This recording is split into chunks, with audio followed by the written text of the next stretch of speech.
Get us queued up on our talk today. Okay, let me know when it started, Brenda. We're on. Okay, so we've been in this series from the book, The 7 Secrets to Selling More by Selling Less. We're on secret number 4 today. And the topic was don't miss out on social influencing. And when I saw that word social, I'm like, oh my gosh, it's going to be on social media. I am not the person. I am not the social media guru. I thought I'm just going to have to call on Caitlin Cobb. She's a good one. But when I started digging in, it was talking more about how we can influence people based on just social settings, not necessarily social media. And it was good, but I wasn't feeling it. So the more I start digging and learning about what social influencing looks like, I came across an incredible article, and I can share a link with you guys when this is over. But it kind of took me in a whole nother direction. So how do we sell more by basically influencing better? We're all influencing people one way or another, but do we have more in us? If we make a few tweaks, can we influence more? Not just on a connecting with prospects or influencing our customers, but I even want to hone in a little bit closer on how do we influence our team and those partners and those leaders on our team, as well as, and this one's even more important, am I influencing myself in the right direction? You know, to become a good leader, we better be leading ourselves well. And I've been thinking a lot about that this weekend. I had the privilege to share on a call with Miracle last night, and kind of as I prepared for just sharing a little bit on that call, it also brought into play the same thing, in that if I want to do big and great things, I got to make sure I'm leading myself well. So I want you to think about how well are you leading yourself personally. Okay, so let's jump in. So this article was talking about the question behavioral effect. So if we want to influence people, you hear me say it all the time. Scott always says that he who asks the questions guides the conversation. But today we're going to take it a step further. Beyond just simply asking a question, make sure the questions we're asking are truly going to influence people in the way we want to influence them. So first off, this article talked about asking questions that cause someone to examine their behavior closely. And I've always kind of heard, and maybe you guys have too, don't ask yes or no questions. But I think it's not that we don't need to ask yes or no questions, it's ask yes or no questions that are going to be thought-provoking questions. So if I ask a question that's just yes, no, or if I ask you a question and it's that second bullet point that helps you frame the question better.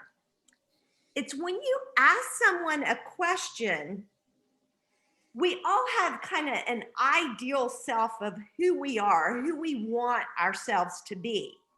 But when someone asks us a question to really examine our own personal behavior, and we have to answer it as our real self, not our ideal self, that's when the rub, that's when we're getting to the kind of questions we're going to influence and impact people. So if I ask someone, do you care about your health? Is anybody going to, that's a bad yes or no question. Agree? I'm not getting to anything. They can say, yes, of course, everyone cares about their health. But if I change that question to say, are you, let me see, let me come up. I should have written some of these down. Let me see. How about this one? Have you figured out how to get 9 to 13 raw fruits and vegetables in your diet every single day? That's a yes or no question, but what? You can't just say yes or no without thinking, where I can say, yes, I care about my health. But have I figured out a way to get 9 to 13 raw fruits and vegetables in my body every day? If I took Juice Plus out of the picture, I would say I get about 5 to 7 in my smoothie every day, which includes, that doesn't count what's in the complete, but I'm just saying I throw in that. And then I probably get maybe 1 or 2 more at dinner. So I'm just barely meeting that minimum. So if I'm asked that, maybe I'm not making myself clear, but we've got to change the question to the point, as Scott always says, you put a burr under someone's saddle. You don't want to be in your face, rude, irritating, but you want to ask those questions in a way that it makes them, it's a thought-provoking question. Because if I say, have you figured out how to get those 9 to 13 raw fruits and vegetables in your diet every day? Then what I have to ask myself, am I doing that? And the answer is no. I won't get 9 to 13 in if it weren't for my Juice Plus. So I'd have to answer that question no. And then if I've just answered that question no, what I've done is I've opened up a conversation of, if the answer is no, then you start that second layer of questions is going to be more than a yes or no question. So that next level is, I've really struggled with that too, but I found a way for that question to be yes. Would you like to hear more about it?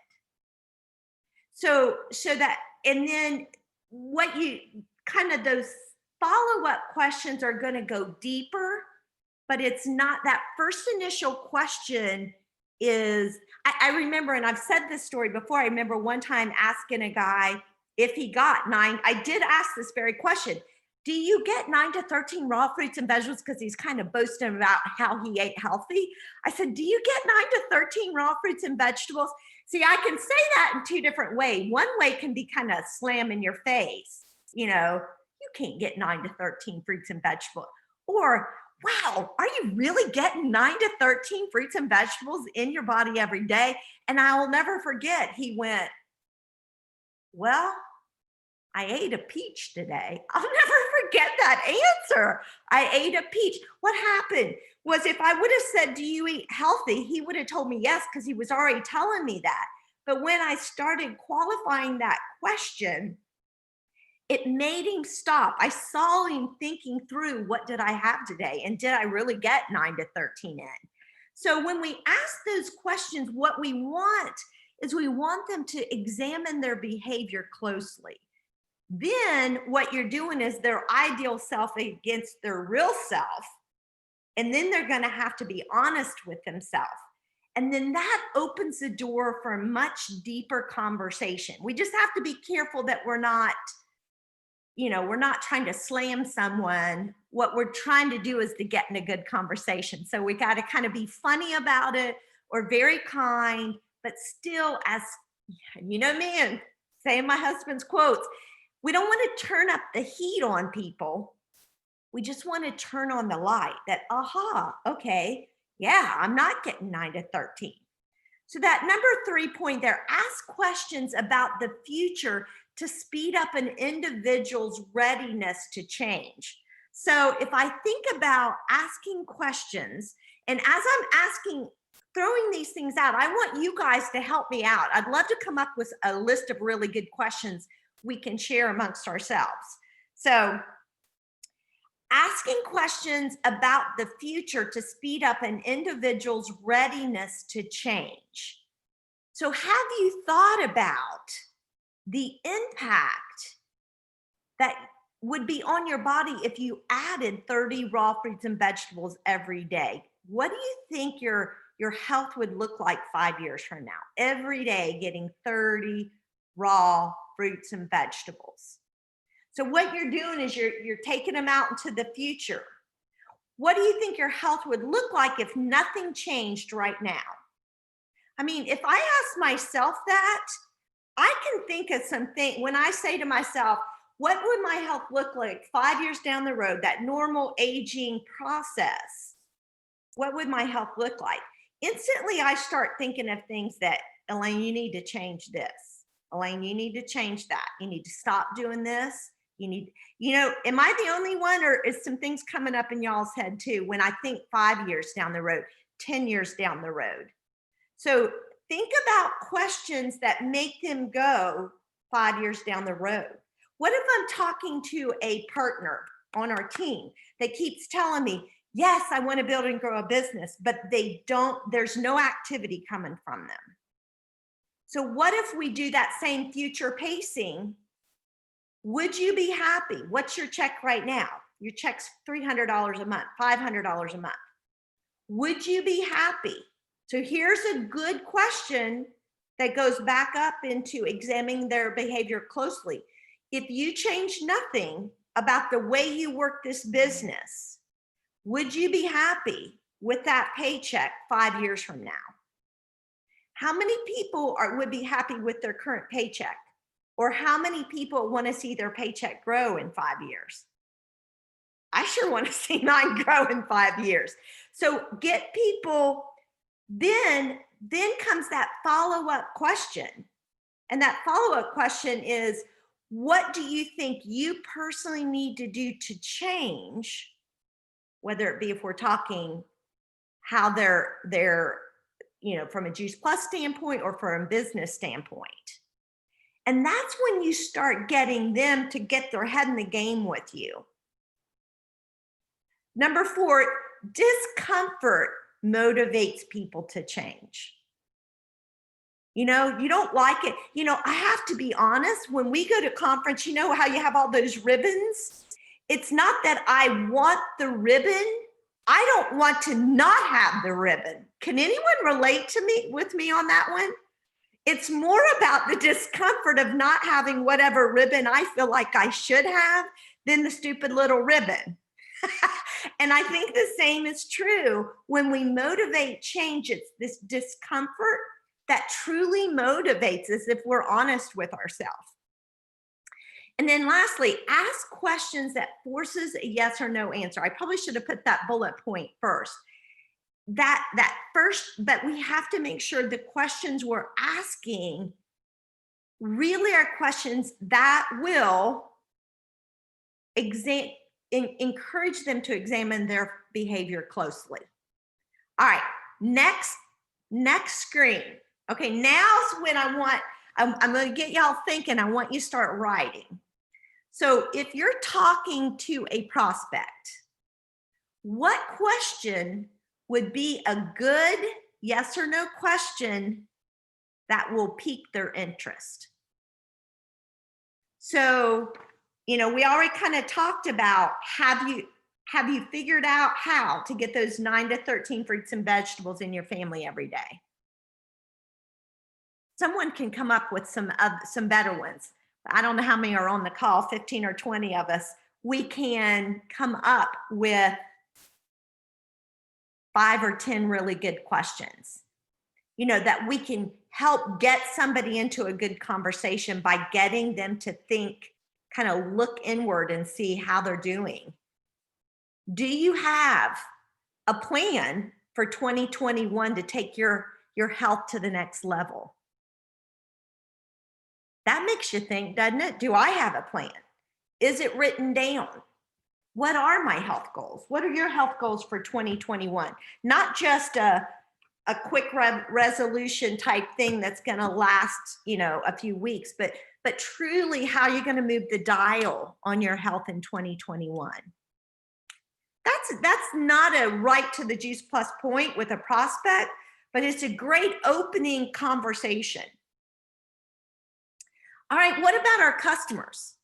What if you have a customer who they just don't take their Juice Plus faithfully, so they're telling you they don't notice anything? Well, we know if you take Juice Plus faithfully, you can't add 30 raw fruits and vegetables to your diet every day that you're not going to notice something.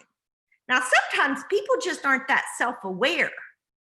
So maybe it's getting in their head and getting them to think about maybe changes that are happening. So make sure we're writing down their why. Make sure you find out why they're taking Juice Plus to begin with, so you can revert back to that. So what question would solidify their decision to take Juice Plus faithfully? Let me think. So how about if you're, a lot of times I will ask this question to a new customer when I'm doing that first follow-up. Have you guys been able to nail down a really good routine to make sure you're getting your Juice Plus in your bodies every single day? So it's a deep enough question that they have to think for a minute. Not, are you taking your Juice Plus? Well, yeah, but I didn't ask them, are you taking it every day? If I just say, hey, y'all taking your Juice Plus. But what I've asked them is, did you nail down a good routine? Because consistency makes all the difference in the world in moving the dial on your health. And so then it would be, well, tell me, how are you? What is your routine? I always love to get ideas so I can share it with other customers. So now you're kind of putting them on the spot, not in a mean way, but you're giving them a reason why. I want to give since you guys have had success, I'd love to know y'all's process. Now, if they're just pulling one over and telling you they do have one, then when you ask for it and telling you're excited that they had success and want to share it with others, you may get some backpedaling, I guess you'd say. All right, number 3, you're working with a partner. What question would prompt them to give 100% to their business? And that's not, we don't need to qualify the time, but we know in our hearts if we've given 100% or not. And it really, it's not that you have to nail down X amount of hours, but we know, you know what? I know where I could have worked harder, invested more. I was at 90% or 80% or 70%. Maybe we have people at 10%. How do I just get them up to 20%? So what's a good question? And what I'm going to do, I'm going to swing back and talk about ourselves in a minute, but I'm going to, for this partner question and this leader, what we want to do is attract partners to our business, and then we want to develop those partners into leaders. So Caitlin Cobb and Allison Hodges and I were talking the other day, and we were talking about questions. Can y'all see this new? Okay. So what if we take our partners on our team, or maybe people who are leaders that we want to take to the next level? What if we ask them these 3 questions? So first, and I went back, I wrote this before I listened to this training, and I was glad that I had yes or no questions. I didn't know I had them, but I did. So question number 1, so let me set it up. So you've got someone on your team, I think Precious and I were talking about this maybe the time before last. When you have somebody on your team who keeps saying, yes, they want to build and grow a business, but their activity doesn't match what's coming out of their mouth, that's frustrating as leaders. But you know what? We are leaders for a reason. So we got to take people to where they've never gone. That's what leaders do. So we got to figure out the path to get there. So let's look at what questions can help us lead that person with that disconnect between saying, here's what I want, unfortunately, here's what I'm doing. So number 1, do you want to develop an income stream with Juice Plus? We got to make sure we get a solid yes with that.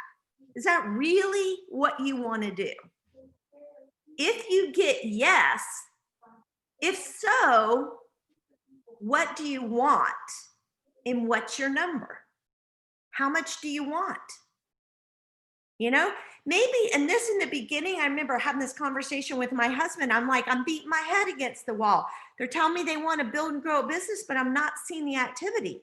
And I remember Scott looking at me, he goes, Elaine, maybe they're happy with $500 a month and that's all they want.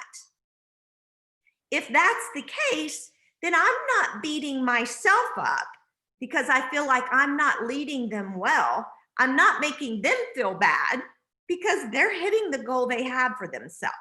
So if we know what people on our team really want, then and they're hitting those numbers, then we don't need to feel bad about our leadership, nor do we need to make them feel bad. They've done what they are saying they want. But if someone's telling me they want $1,000 a month, then what I want to do is sit down, and if you can't do it, go to your upline, but figure out how to run the numbers so you can say, you want $1,500 a month, you need to be qualified, and you need to have 3 people, PO, be qualified on your team. You know, you want to get real specific if they tell you, yes, I want this business. Here's how much I want. We need to show them, here's what it's going to take to get there. So that question number 1 is sealed and everyone feels good. Then I go on to question 2, kind of where I'm saying, do you know what it's going to take to hit that number? And we map out a plan. We as upline need to show the way. What, as leaders, we're down the road a ways saying, come on, you can do this. I've done it. I've got a path. Follow my path. You know, are we personally doing what we need to do? Or are people following us and it doesn't look good? Or are we carving the path and people are coming behind us? That's what we want. We want to give them the security. It's good. You can do it. I've gotten here. You can come right along with me. And then once you show them the plan, and then's when you mark out, this is probably how much time it's going to take. Here's the people you're going to have to connect with statistically. Are you willing to invest this amount of time, energy? And are you willing to personally grow to get it? And you want someone to literally say, yes. Yes, I see the plan you've got mapped out for me. And yes, I'm willing to roll up my sleeves and do it. If you get a yes there, then you want to go to that third question. Are you willing to lock arms with me to make it happen? Are you willing for me to hold you accountable? Every week, I'm going to touch base. How did it go? I love. Riley and I have an agreement that we touch base on Fridays together. And I got a message from Riley. She goes, Miss Elaine, I can't. I told her she doesn't need to call me Miss Elaine because that makes me sound old. Anyway, she said, she said, I had an awesome Juice Plus week. I can't meet today, but I just wanted you to know it was awesome. You know what? That's okay. You know what that tells me is she's holding herself accountable. She knew how her month went, how her week went. Now, here's the challenge to us as leaders. Are we, if we're saying, I'll hold you accountable, I'll lock arms with you, are we reaching out to them consistently every week? We're writing down, we're tracking with them. Oh my gosh, last month, you had 20 customers go through. You're up to 23 customers. You got 3 new customers go through. I see you had 2 qualifiers. So-and-so on your team just qualified. You know, if we're asking people to come with us and we're asking them, is it permission to hold them accountable? We got to do our parts to hold them accountable. And that takes work out of us. But as leaders, that's what leaders do. And then I think that last follow-up question, how committed are you to the process? And then shut up. That's what I have a hard time doing. Shut up and hear what they say. Are you really committed to this? Let's do this. I will not let you down. I will hold your hand. I will hug you. I will drag you. I will wear you out till you tell me to stop because you've just given me permission. And at times I get it. At times we get a little bit like, oh, I don't want to drag people. And I get that. But you know what? We all need people to encourage us. We all need people. If I know someone's going to hold me accountable, you know, and are looking at my numbers, when Sandy Leonard says, oh, congratulations, Elaine, whatever she noticed, boy, does that not make me put that, you know, right in front, that I'm like, oh my gosh, someone's looking. I got to make sure I'm doing my part. And that's what we want to be there for our team. So that last point there, we kind of went over some great questions for partners and leaders. Then lastly, let me ask this question of you personally. Are you maximizing your full potential in this business? And when I think about this, what comes to mind, just popped in my mind, was many, many years ago, I was watching Oprah Winfrey's show. And she had this show where she called these people out from the audience that they didn't know she was going to do some background work on them. And actually, it wasn't from the audience, it was from the people who work for her behind the scenes. So they're coming out on stage, on TV. And she called this segment Cute as You Can Be. And she talked about that it's not about true, like raw beauty, but it's people who that she wanted to acknowledge who maximized everything about them to make them, those kind of people who maybe if you just looked at them, they maybe aren't as pretty as someone else, but their hair always looks good, their makeup looks good, their clothes look good, they got a great personality. They're like the full package that their beauty outweighs maybe somebody else by tenfold because they were cute as they could be. And she went one by one acknowledging these people she had brought out and what she noticed about them. And I just remember loving that it's maximizing your full potential. And that's what I want to ask you. Be honest with yourself. Are you truly maximizing your full potential in this business?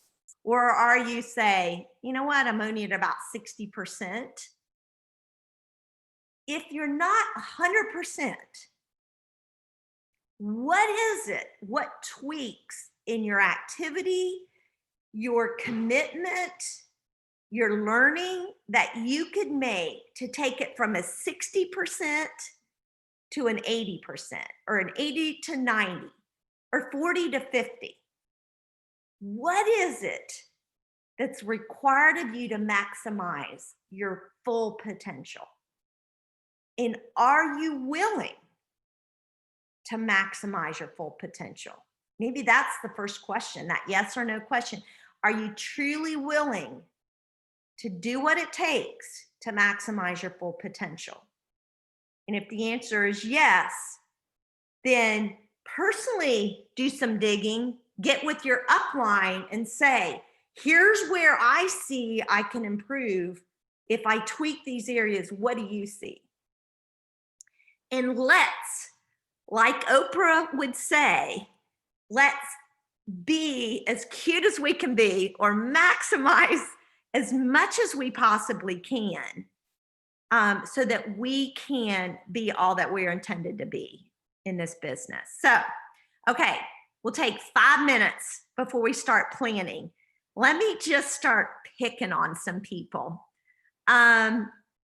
All right, Shelly, unfortunately, you just walk. Can you talk, or are you working? I can talk. Okay, so Shelly, did you come up with any questions in any of those areas that is a thought-provoking yes or no question? So I like to ask people, and I got this from someone else, but wouldn't you like to imagine your life without whatever? So without the pain, or without the headaches, or the inflammation, or that's what I like to ask them. I like that. And I bet you have a follow-up question to that once they answer that. Yes. Well, I don't know. I just mean that it provokes them to think about it, because if you like you said before, imagine your life in 5 years, and if you just accept the fact that you're going to live with headaches, and you don't ever think about, if you don't really start imagining what would it feel like to wake up without whatever it is that they keep waking up with, then it makes them think about it, and they're like, man, that'd be nice, That's excellent. Excellent. I'm going to write that one down. I love it. I love it. Thank you, Shelly. Let me pick on someone else. Precious, you look like you are being a good student today. I knew you were going to call me. I knew it. Headband, it just attracted me. Okay, so I used to ask people how are they feeling opposed to how are they doing to get them, to be more descriptive. But just recently, I've been asking people, how are they keeping their immune system strong? I like it. That creates a ton of dialogue. So maybe ask the yes or no. Do you feel like your immune system is you're functioning on peak capacity? So it's yes or no. Then the next follow-up, how are you keeping your immune system strong? That way you get that yes or no, which both will provoke thought, but I think by doing 2 questions, it'll separate between yes to, okay, now I got to tell you how. You know what I mean? Which is where I saw this article that I had never thought about. Why'd ask the yes or no, then the follow-up to dig deeper, because it forces them to truly not just quickly answer, but truly get the full answer. Okay. Good. I love the immune system. I think that's huge. Let me see, who else can I pick on? Oh, Karen, let's pick on you. Okay, Precious, I'm right with you. I knew she was going to call on me too. One question that I wrote down for my prospects was, as you were talking, and it's not, like glaring, but I asked them if they've heard about Juice Plus, or have you thought about a nutritional answer to your health issues? Have you thought about, ooh, like that. Have you thought about a nutritional answer to your health issues? Good one, Karen. That's really good. All right, I'm gonna take one more. Riley. Riley got like 2 quads, or what all did you get this month? You're on fire.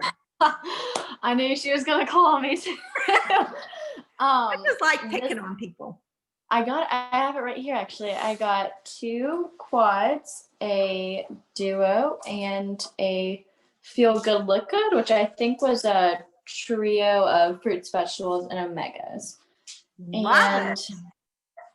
So my quads were people who are I babysit for them, and I've seen that they have this basket. They eat very healthy, and they have this basket with all these different supplements. So, and I see that a lot, and that's always a really good start because it means they care about their health. And I'll normally say, I'll ask them, have you ever heard about Juice Plus? I think about your family because they're perfect for this. You guys have kids, you're perfect for the family study. And I always, make them feel special about it because it's, your family's perfect for this. You have 2 kids or you have kids at all. And this is a great opportunity. I can see that you care about your health. And then, yes, it starts with, have you ever heard about Juice Plus? And I don't know, this is a good call because I've definitely been in need of questions. So, I don't know a new one, but I guess I'll start with, have they ever heard about it? And then some of them will say yes. And I ask them their experience with it.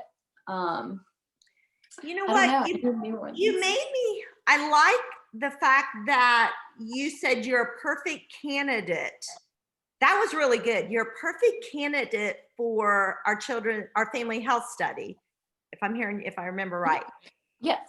I think the question would be, would that be something you'd want to hear more about?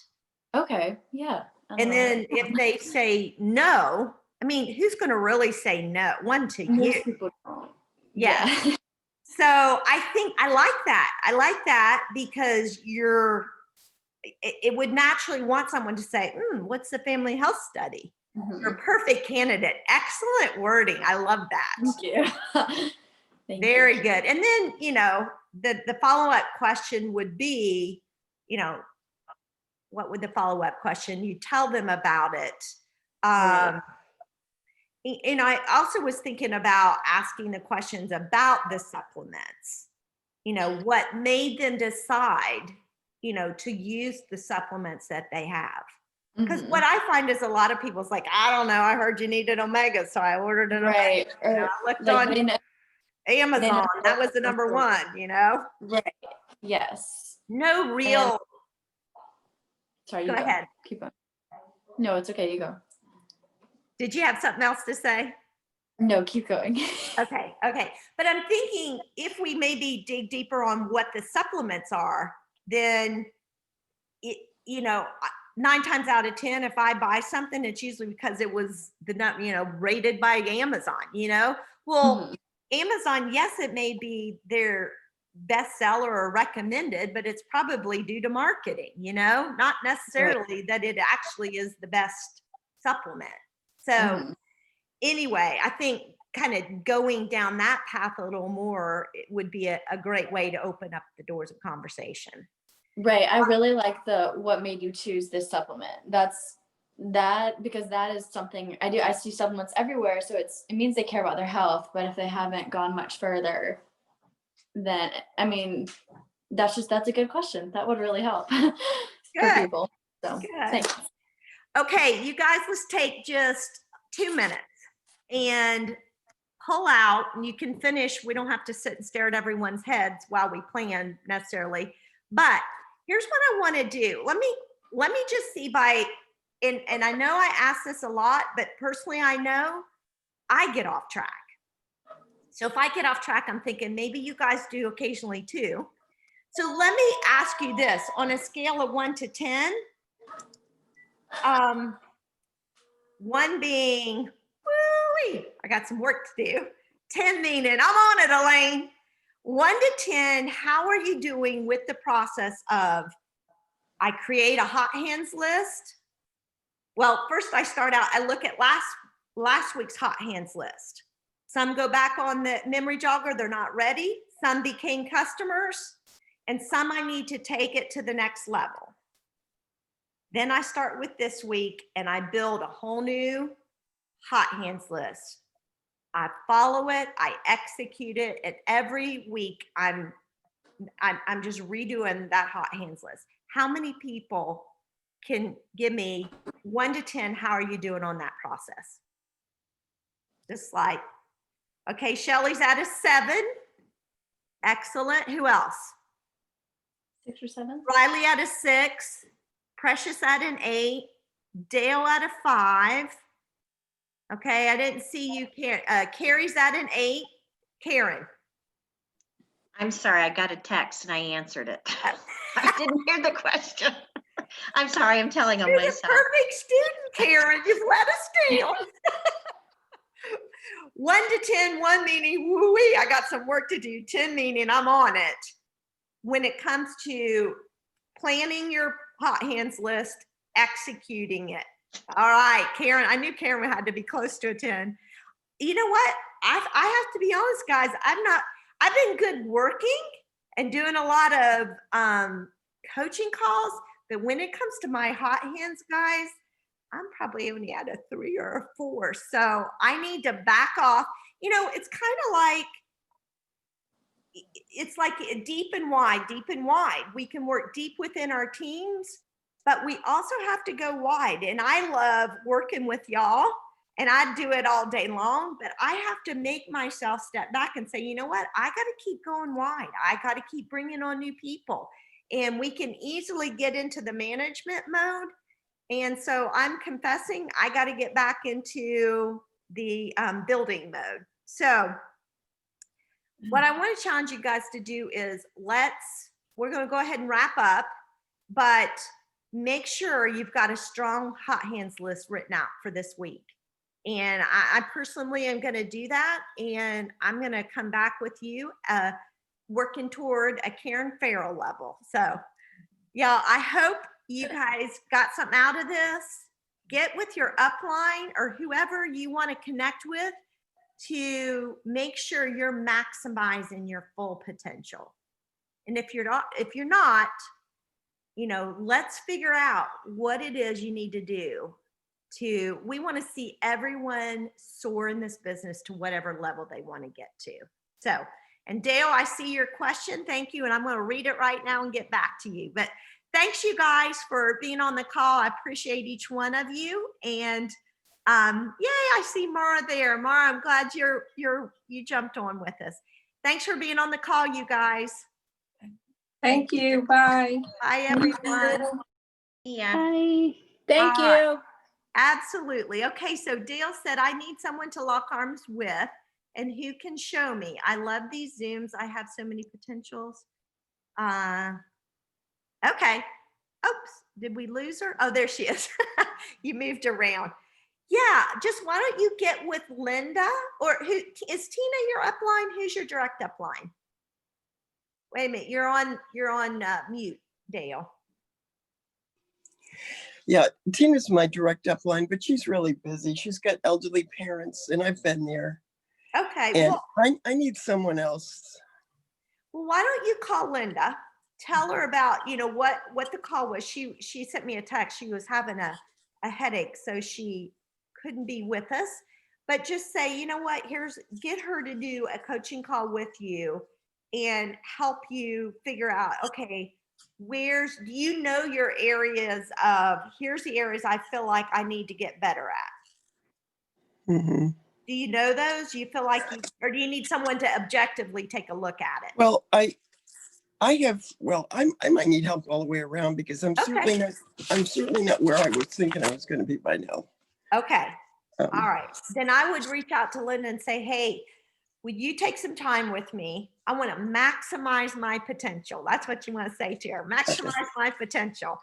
And just say, would you look at my business and give me your thoughts of what are the areas that I need to tweak and get better at? So, you know, first I would start with, on a scale 1 to 10, Dale, do you feel like you invest from an activity standpoint in this business?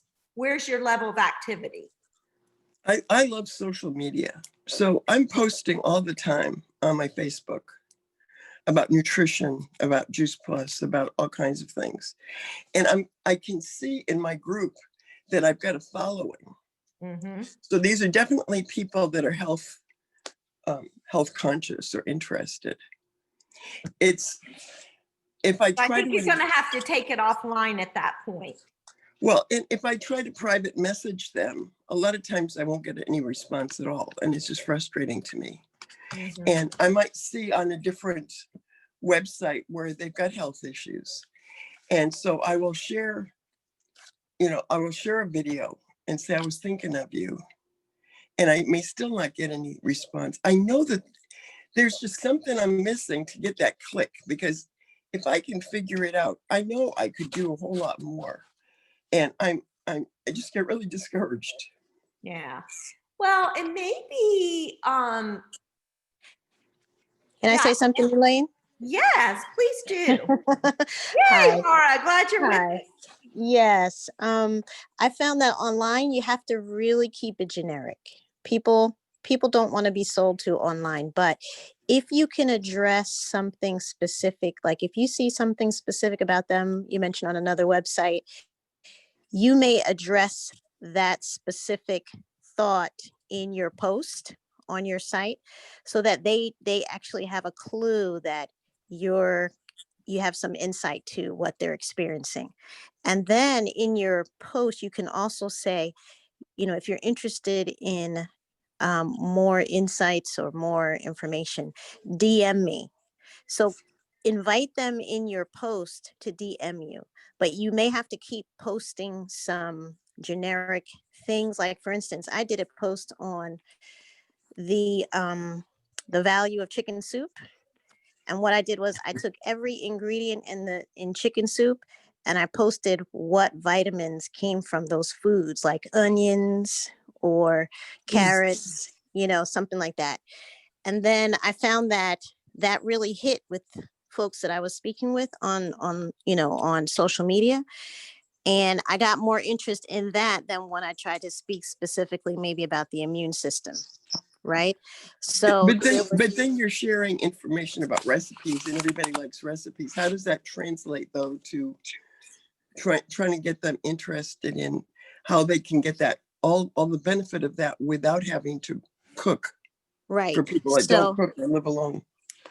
So after I shared about the recipes, then I shared how most families don't get enough fruits and vegetables in their diets or enough nutrients that feed the family, So then you kind of have to slowly transition into whatever point you want to make about Juice Plus. You find a dotted line to kind of bring you to that point, because you can find something in everything. You want to talk about trees, you can talk about chlorophyll, then you can talk about the benefits of what's in the chlorophyll and how vegetables provide us with, and then now that leads you to your vegetables, right? So there's a dotted line, but people don't want to just follow a straight line on social media, because everybody's trying to sell something on social media. So if you do a dotted line, so to speak, kind of connect the dots for them and then lead them to the points that you're trying to make, maybe in 2 or 3 posts. If you want to say something about fruits, then do it in 2 or 3 posts. Then you do something about vegetables, do it in 2 or 3 posts. And then you want to do something about omegas, do it in 2 or 3 posts, right? So that what is the name of your group? I would love to see an example of what you're talking about. Mine is I'm on Instagram, Wellness Reboot. I need to learn how to use Instagram. Yeah. So it's called what? Wellness Reboot. Do you do anything on Facebook? No, I'm not on Facebook. Facebook is my personal nemesis. But yeah, Instagram was easier for me because it didn't require as much from Instagram as Facebook. But I actually literally on Instagram, I stopped posting shortly after COVID started. And for a couple personal reasons, and then because I also was having some illness in my family. So a lot of my posts, I think they stopped around April or May. But I did do, you'll see that I did some color coded posts. And what I did was try to follow a color pattern, which was a little more attractive than just if you're just kind of posting this and that. And then, you kind of have colors all over the place. I tried to do like a color pattern so that it would be more attractive to the eye. So when they hit my home screen, they would actually see an interesting color pattern with my posts. So I got to figure out how to do Instagram so I can see that. It sounds interesting. Thank you. All right, ladies, I got a husband need me to take him to get his car worked on, so I'm gonna have to end everything. But thank you, Mara, for stepping in there. And Dale, reach out to Linda. I know she'll be happy to give you a coaching slot and really dig deep and figure out, okay, what do I need to do next? I sure appreciate you, Elaine, every week. Oh, it's my pleasure. Thank you for being so faithful, being on this training. It always encourages my heart. So right back at you, Dale. Okay. Have a good week. Thanks, everyone. Take care. Be safe. I'd love to chat with you and hear how things are going for you at some point. So call me. Yeah. Okay. Excellent. I will. Thanks. Bye-bye. You're getting close to qualifying. I want you to get qualifying. Yeah, I have some interesting things planned for myself for this week. This week and actually this month. So yeah, definitely. Okay. Okay. I'm gonna see you keep going. You go, girl. All right. Take care. Bye. Thanks. Okay. Bye-bye.